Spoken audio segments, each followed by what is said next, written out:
So, this movie is a wild trip, but let me explain why it might actually be about toxic friendships.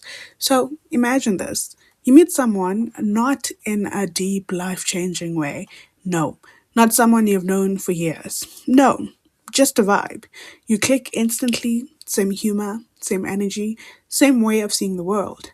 It feels effortless, like you've known each other forever, even though it's only been a few hours. And then they say, let's take a trip. Not next month, not someday, now. You hesitate, just a little, but they're confident, magnetic, exciting in a way your life hasn't been for a while. And somehow, without fully thinking it through, you say yes. That's the real starting point of Zola.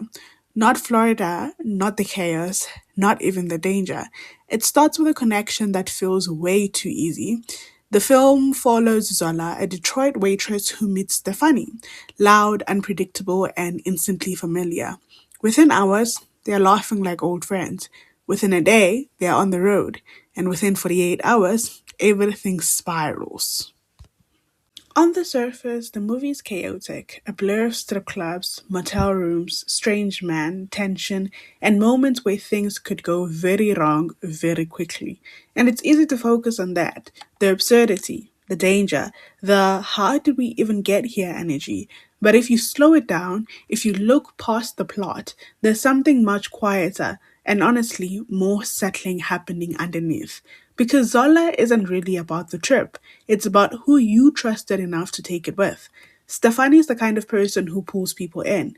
She's expressive, unfiltered, fun in a way that feels contagious. She makes everything sound like an adventure, even things that probably shouldn't be. And that's what makes the dynamic between her and Zola so interesting. Because at first, it doesn't feel toxic, it feels electric. There's a specific kind of friendship that forms really fast. No boundaries yet, no history to complicate things, just shared energy and momentum. And in that early stage, everything feels aligned. But Zola quietly asks the question: what happens when that alignment isn't real, just convenient? As the trip unfolds, small cracks start to show. Not all at once, not dramatically, just enough to make you pause. A detail that doesn't add up. A situation that feels slightly off. A moment where Zola realizes she wasn't given the full story. And here's the thing about toxic friendships: they rarely start toxic. They start with excitement, validation, a sense of being seen. And then slowly they introduce pressure, manipulation, imbalance. Stephanie doesn't suddenly become a different person. She's consistent. That's what makes it more uncomfortable.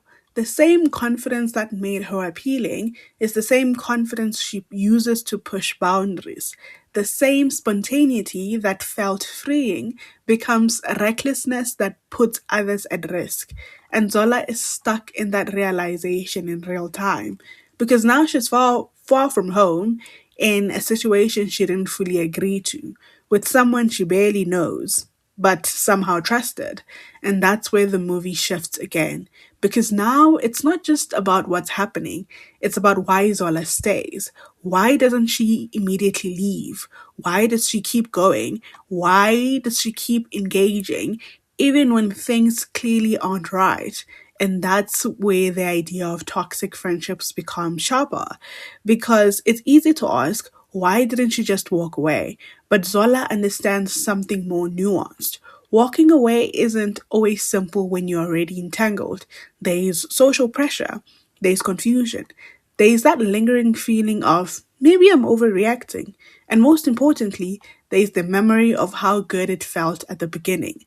That initial connection doesn't just disappear, it lingers and makes you second guess your instincts. So Zola does what a lot of people do in the situations: she adapts. She observes, she tries to navigate instead of confront. And throughout the film, you can feel that tension building, not just from the external danger, but from the internal realization that this person is not who I thought they were, and maybe never was. By the time the trip reaches its most intense moments, the stakes are high. Yes, physically, yes, situationally, but emotionally, Zola no longer sees Stefani the same way. The illusion is gone. And that's the quiet ending of a toxic friendship. It's not always a big confrontation, not always closure. Sometimes it's just clarity. So when you look back at Zola, it's tempting to describe it as a crazy 48-hour trip to Florida. And technically, that's true. But underneath that chaos, it's a story about how quickly trust can be built and how even faster it can unravel. It's about the danger of confusing intensity with connection, about the charisma, about how charisma can mask irresponsibility, about how being pulled into someone else's world can cost you your sense of control. And most importantly, it's about recognizing the moment when a friendship stops being safe. So, yeah, Zola is loud, messy, unpredictable, but at its core, it's about that quiet, uncomfortable realization that not everyone who feels like your people actually is.